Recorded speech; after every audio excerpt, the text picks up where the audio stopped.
ಕೋಟೆ ಅಲ್ಲ, ಇಲ್ಲಿ ರಕ್ತ ಹರಿದಿದೆ, ಇಲ್ಲಿ ಯುದ್ಧ ನಡೆಯುತ್ತಿತ್ತು ಮತ್ತು ಇಲ್ಲಿ ಇನ್ನೂ ಕೆಲ ಪ್ರಶ್ನೆಗಳ ಉತ್ತರ ಇಲ್ಲದೆ ಉಳಿದಿದೆ. ನಾನು ಇಂದು ಬೆಳಗಾವಿಯಲ್ಲಿರುವ ಕಿತ್ತೂರು ಕೋಟೆಗೆ ಬಂದಿದ್ದೇನೆ. ಒಂದು ಸ್ಟೋರಿ ಹೇಳೋಕೆ ಅಲ್ಲ, ಒಂದು ಸತ್ಯ ತಿಳ್ಕೊಳ್ಳೋಕೆ ಮತ್ತು ಒಂದು ಮಿಸ್ಟ್ರಿ ಹುಡುಕೋಕೆ.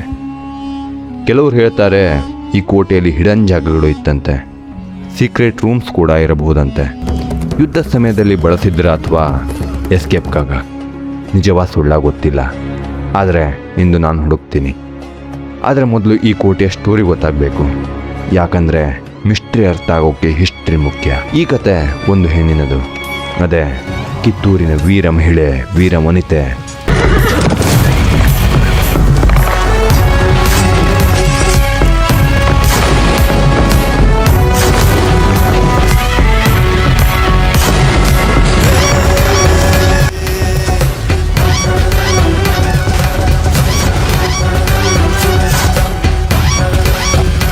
ಪ್ರತಿ ಗೋಡೆ ಹಿಂದೆ ಒಂದು ರಹಸ್ಯ ಇದೆ, ಪ್ರತಿ ರಹಸ್ಯದ ಹಿಂದೆ ಒಂದು ಸತ್ಯ ಇದೆ. ಆ ಸತ್ಯವನ್ನು ನಾನು ಕಂಡುಹಿಡಿಯುತ್ತೇನೆ. 18ನೇ ಶತಮಾನದಲ್ಲಿ ಕಿತ್ತೂರು ಒಂದು ಚಿಕ್ಕ ರಾಜ್ಯವಾಗಿತ್ತು. ಆದರೆ ಅದು ಸಾಮಾನ್ಯ ರಾಜ್ಯ ಅಲ್ಲ, ಅದು ಶ್ರೀಮಂತ ರಾಜ್ಯ. ವ್ಯಾಪಾರ, ಕೃಷಿ ಎಲ್ಲವೂ ಚೆನ್ನಾಗಿತ್ತು. ಜನರು ಸಂತೋಷವಾಗಿದ್ದರು. ಈ ರಾಜ್ಯವನ್ನು ಆಡುತ್ತಿದ್ದವರು ರಾಜ ಮಲ್ಲ ಸರ್ಜಾ ಮತ್ತು ಅವರ ಜೊತೆ ಇದ್ದವರು ರಾಣಿ ಚೆನ್ನಮ್ಮ. ಅವರು ಕೇವಲ ರಾಣಿ ಅಲ್ಲ, ಬಾಲ್ಯದಿಂದಲೇ ಕುದುರೆ ಸವಾರಿ, ಕತ್ತಿ ಯುದ್ಧ ಎಲ್ಲ ಕಲಿತಿದ್ದರು. ಅವರು ಧೈರ್ಯಶಾಲಿ, ಯಾರಿಗೂ ಭಯಪಡುತ್ತಿರಲಿಲ್ಲ. ಆದರೆ ಜೀವನ ಯಾವಾಗಲೂ ಸುಲಭವಾಗಿರುವುದಿಲ್ಲ. ಒಂದು ದಿನ ರಾಜ ಮಲ್ಲ ಸರ್ಜಾ ನಿಧನರಾದರು. ಅದು ರಾಜ್ಯಕ್ಕೆ ದೊಡ್ಡ ದುಃಖ. ಆದರೆ ಅದಕ್ಕಿಂತ ದೊಡ್ಡ ದುಃಖ, ರಾಣಿಯ ಮಗ ಕೂಡ ಸತ್ತರು. ಇದರಿಂದ ಕಿತ್ತೂರು ರಾಜ್ಯಕ್ಕೆ ವಾರಸುದಾರ ಇರಲಿಲ್ಲ. ಅದನ್ನು ನೋಡಿದ ಬ್ರಿಟಿಷರು ಒಂದು ಅವಕಾಶ ಕಂಡರು. ಅವರು ಯೋಚಿಸಿದರು, ಈ ರಾಜ್ಯವನ್ನು ನಾವು ತೆಗೆದುಕೊಳ್ಳಬೇಕು ಎಂದು. ಆದರೆ ರಾಣಿ ಚೆನ್ನಮ್ಮ ಸುಮ್ಮನೆ ಕೂಡಲಿಲ್ಲ. ಅವರು ಒಂದು ನಿರ್ಧಾರ ತೆಗೆದುಕೊಂಡರು. ಒಬ್ಬ ಮಗನನ್ನು ದತ್ತು ತೆಗೆದುಕೊಂಡರು ಮತ್ತು ಅವನನ್ನು ರಾಜ್ಯದ ವಾರಸುದಾರ ಎಂದು ಘೋಷಿಸಿದರು.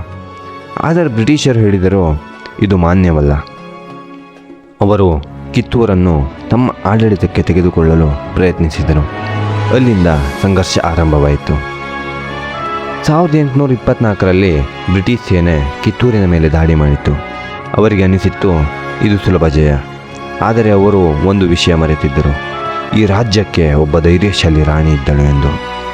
ರಾಣಿ ಚೆನ್ನಮ್ಮ ಅವರು ತಮ್ಮ ಸೇನೆಯ ಜೊತೆ ಯುದ್ಧ ಕೇಳಿದರು. ಮೊದಲ ಯುದ್ಧದಲ್ಲಿ ಬ್ರಿಟಿಷ್ ಸೇನೆ ಸೋತಿತು.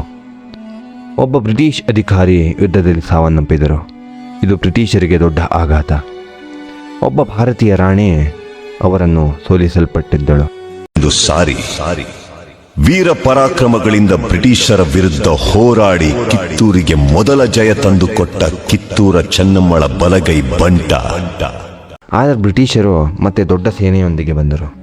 ಈ ಬಾರಿ ಯುದ್ಧ ತುಂಬ ಕಠಿಣವಾಗಿತ್ತು.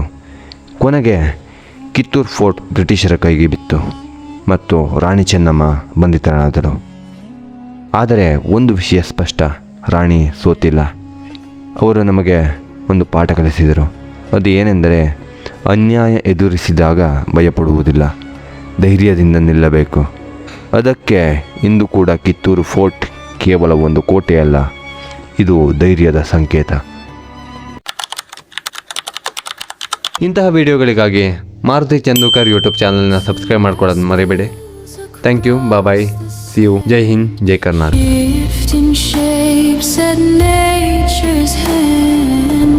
Whispers rise from ancient stone, stories of the. Subscribe my channel. Subscribe, like Maruti Chandukar channel.